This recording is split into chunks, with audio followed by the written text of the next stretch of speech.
Right, so after you finish the first after you finish the rearranging rhythmic patterns activity, stay on GarageBand because we're going to be making a new we're going to be inputting. Stay on GarageBand because we're going to be putting in the rhythm patterns that you made in the second activity, the ensemble activity, into GarageBand. I'll show you how. After opening GarageBand, select Empty Project, choose.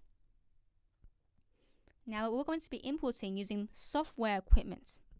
So either a MIDI keyboard or your laptop keyboard. Select Create. And now we see this window, this electric piano window coming up.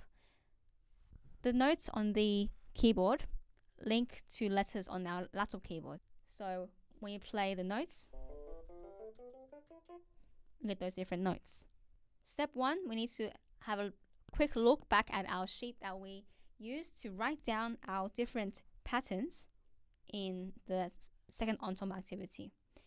Here's my one that I made before. So I have 3 instruments. I've got my piano, melodica, and recorder. Let's add those instruments in. Here's my first track already. So I'm going to select piano. I want a grand piano. So I select grand piano. Now I have 2 more instruments. To make a new track, I press the plus button on the top left corner. I'm still going to be using the software instruments. Create. The second instrument was the melodica. Now, the thing is, there is no melodica on GarageBand, so I'm going to choose a different instrument, one with like a middle range. So maybe the guitar, the acoustic guitar. One more track. I'm going to press the plus button again. Software instruments. Create. And then I'm going to select recorder. There is no recorder. So the recorder is in the woodwind family. So I want to find a sound that's similar to the recorder. Maybe a flute or a clarinet. I'll go to orchestral, woodwinds, and flute solo. Perfect. Great. So now that I have my 3 tracks, I'm ready to input my notes, my MIDI. To input into GarageBand using MIDI, we're going to first need to know what notes we're going to use or what rhythms. Having a quick look at our sheet again, in the piano part, I had lots of long, sustained sounds, and it looks like they were ascending and descending. Now, an easy trick is to use a limited pitch set. So not too many different notes. Try and stick to the same notes in all 3 instruments. To input, I need to get the keyboard out, so I type in Command K, and my keyboard should show up. So the notes were long, long, long. They were all sustained long notes, ascending and descending. So I'm going to choose D.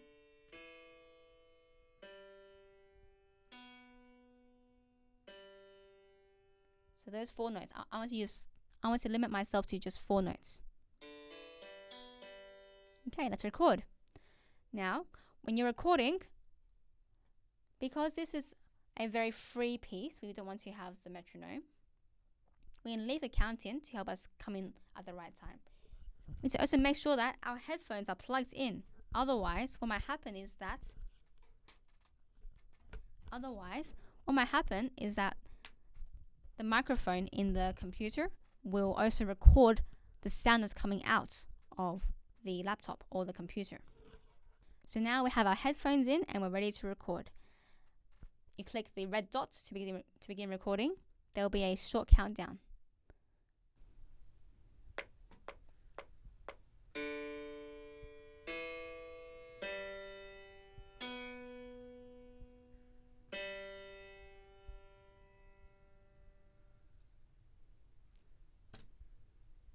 Great, so that's our first pattern. We do the same for the second pattern. Let's just quickly check our rhythm patterns again.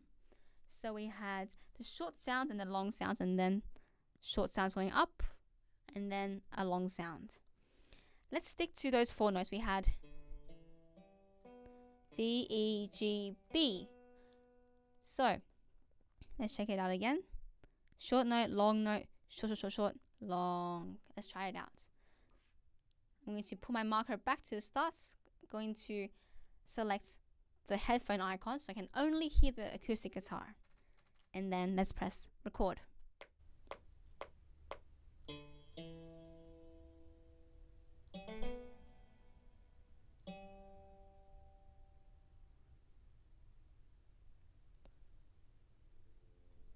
There we go.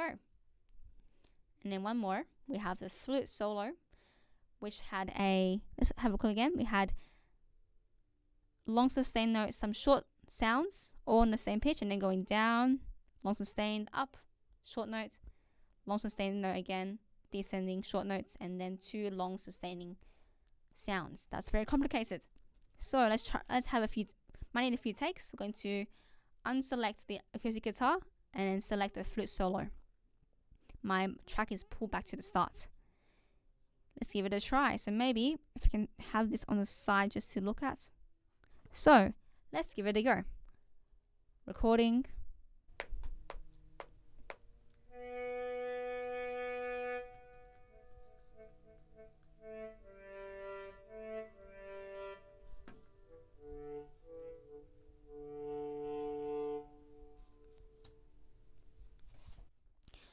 Alright, I don't really like that take, so I'm going to select it and then select delete.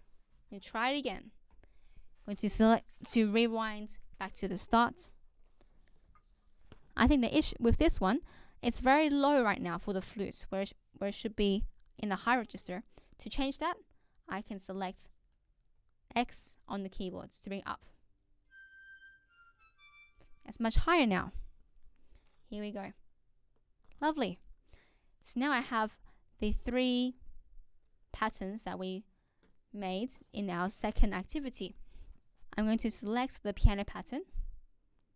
Maybe drag this out so it's not in the way. Put my icon back to the start and Control V. Now it's playing at the same time. When you're similar to your live ensemble performance composition, want to incorporate silence into it as well. So, and also those overlapping pulses. To do that, we shift.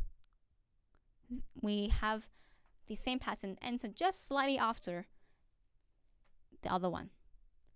Maybe we have the flute solo coming later, and so on and so forth. A model of this, of my own composition, will be put up onto the website. Have fun!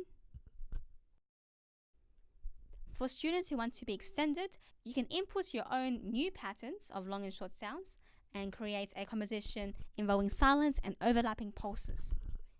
For example, let's get rid of this. Command K for our keyboard. We can create a completely new pattern. I'm going to select record.